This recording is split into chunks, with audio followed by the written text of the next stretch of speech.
Ghulul itu lebih luas daripada korupsi, karena bisa saja bukan terkait dengan harta dan juga bukan saja terkait dengan negara. Ana ad-da'i bi-imani, ana al-islam rabbani, sa'ali rayati dawman wa ahmi saffa ikhwani. Menunjukkan larangan keras bagi siapapun melakukan penggelapan, pengkhianatan, atau yang sekarang sering disebut dengan korupsi.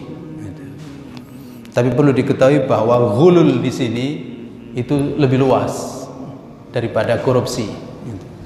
Ghulul itu lebih luas daripada korupsi, karena bisa saja bukan terkait dengan harta dan juga bukan saja terkait dengan negara. Kalau korupsi itu kan definisi korupsi itu kan keuangan yang terkait dengan negara. Kalau tidak terkait dengan negara tidak. Tapi ini lebih luas. Termasuk juga ghulul di sini juga terkait dengan ilmu pengetahuan. Kalau ada ustadz yang menyembunyikan ayat karena alasan tertentu untuk mendapatkan keuntungan, maka itu juga bisa disebut korupsi, ghulul, menyembunyikan ilmu. Termasuk juga dokter misalnya bisa juga menyembunyikan pengetahuannya yang seharusnya ini dikatakan bahaya tapi tidak dikatakan bahaya karena keuntungan tertentu, maka itu juga ghulul. Atau ahli teknik juga menyembunyikan pengetahuannya, bangunan seperti ini bahaya tapi dia tidak katakan karena mendapatkan imbalan tertentu demi keuntungan tertentu, maka itu juga termasuk ghulul. Jadi ghulul ini luas, termasuk juga ya tentu saja mengambil harta yang bukan miliknya, karena disebutkan di dalam hadis itu luas sekali ghulul ini. Orang memindahkan patok tanahnya itu ghulul, ya kan, meskipun hanya sejengkal. Orang mengambil jarum, menggelapkan jarum saja, jarum jahit atau benangnya, itu juga ghulul, sampai seperti itu. Termasuk juga hadiah bagi para pegawai. Jadi pegawai tertentu kok mendapatkan hadiah terkait dengan pekerjaannya, maka itu ghulul. Itu ghulul itu.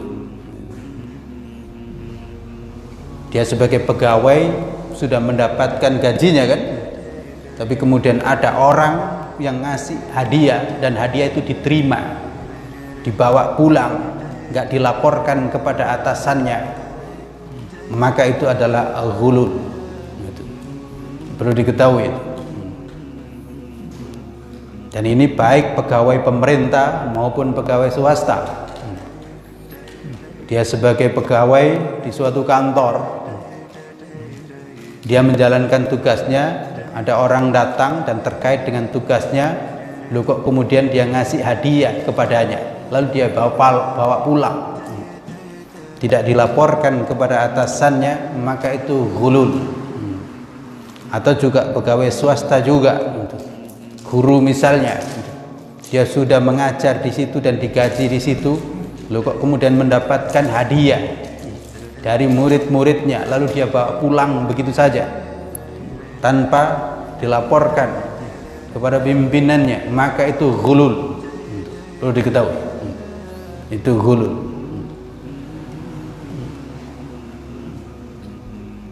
Ini pernah terkait dengan salah seorang petugas yang sudah ditugaskan oleh Nabi untuk mungut zakat. Mungut zakat, Lalu kemudian datang kepada Nabi orang itu, ya Rasulullah, ini zakat yang saya pungut, yang sudah dibayar oleh masyarakat, tapi ini hadiah untukku, katanya. Dia mengatakan, ini hadiah, orang memberikan kepadaku sebagai hadiah, gitu. Maka apa kata Nabi? Nabi merah mukanya, lalu kemudian mengumpulkan masyarakat, dikumpulkan, lalu kemudian diberitahu, ketahuilah, orang kalau sudah mendapatkan amanat pekerjaan, lalu kemudian mengatakan ini sebagai zakat yang dibayar oleh masyarakat dan ini hadiah, maka itu adalah keburukan, itu tidak boleh. Nanti pada hari kiamat dia akan memikul beban itu, akan memikul beban itu. Apakah kalau orang itu duduk di rumah ibunya bisa mendapatkan hadiah itu? Jadi ukurannya itu. Kalau duduk di rumah sendiri nggak dapat hadiah itu, lalu sebagai pegawai kok dapat hadiah itu, berarti hadiah itu nggak halal, harus dilaporkan. Kalau Nabi ngasih, kalau pimpinan ngasih, berarti iya. Tapi kalau tidak, berarti tidak, karena bukan haknya.